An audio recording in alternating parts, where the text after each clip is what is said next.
watching Texas Country Reporter. I could try to talk like that. You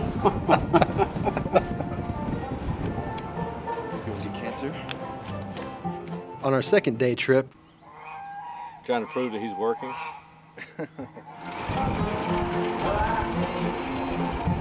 We headed north toward Gilmer. We stopped at Doc's Hot Links, and then we went and got some peaches, saw an old airship that might or might not have flown, went to a couple of farms, one old. Oh, don't make my picture. One new, and ended up the day at the Bluegrass Pickin place in Lone Star.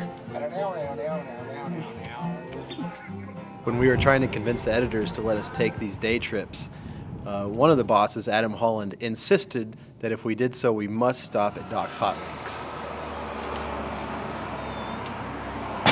Doc's Hot Links is a Gilmer tradition for the past 40 years.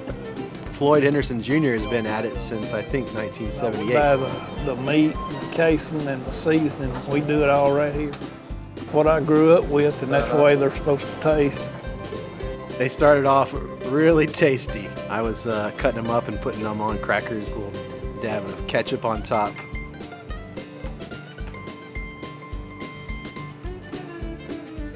The fourth, I didn't think I was going to make it through, but we did. See a lot of the same faces coming in? Yeah, a lot of them, they come just about every day, you know.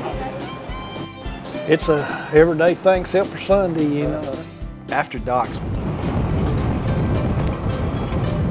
we made our way up to Pittsburg, stopped at Efurd's Orchards. Strawberry fields forever. I got a half a peck of peaches. From there we went to the museum, Northeast Texas Rural Heritage Museum. At the museum we saw the famous Ezekiel Airship, preacher named Reverend Cannon. 2 years before the Wright brothers made their successful flight at Kitty Hawk. Back at the turn of the 20th century, had divine inspiration to build an airship. They say it flew. We don't think it was a controlled flight. We just think it rose off the ground, went a little ways, and sat back down. Whether it did or not is anybody's guess. Well, the museum is in 2 parts, and after we left the depot, it's kind of a hopping little downtown. We went to the farmstead, and everyone was in an uproar because they found some puppies in the barn.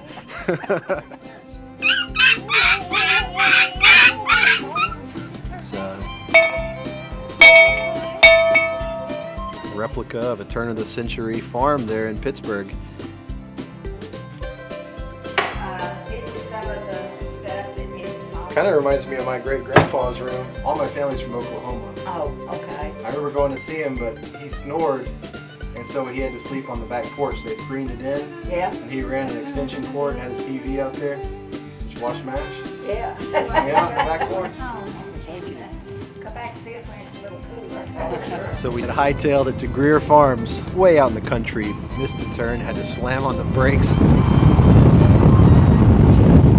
pull a quick U-ey, and on we went. Was that the turn? We hadn't told them we were coming, we just showed up on their doorstep. Hi. How's it going? Good. But they were kind enough to give us some sweet tea, and Mr. Sid Greer gave us a tour. The back side of it was probably the first building built here. I would say that was probably the 1840s.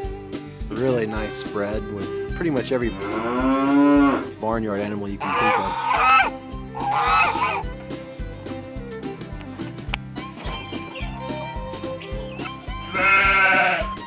This is Floppy. He'll do a trick for us.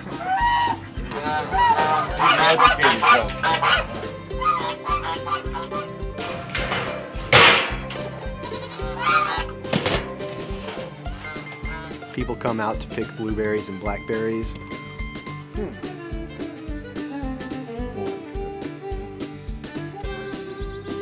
Or to go swimming in the lake.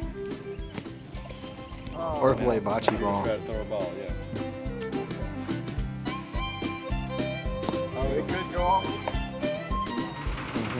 Take a right at the top, take a left, then you're going down a windy road, then take a left at the part of the market road, and that takes you back to 259. Okay, thanks a lot. All right, Sid, thanks. see you later. Hope you can find something cool. Yeah, me too. After such a wild and crazy day, we were ready to kick back and relax. And that's what we found at the Bluegrass Pickin place. If you got a request, write it on the back of a $10 bill, send it up to the stage. If we know the song, we'll do it. And if we don't know it, we'll give you half your money back. Inside, we just found a bunch of people sitting around, just tapping their toes and listening to the fiddling and the picking and the grinning, listening to some good old-time tunes. It was a nice, peaceful way to end the day.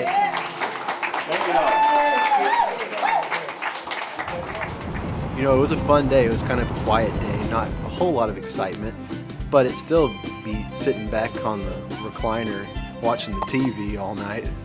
Are we gonna have to include directions to these places? Man, I hope not, because I'm lost.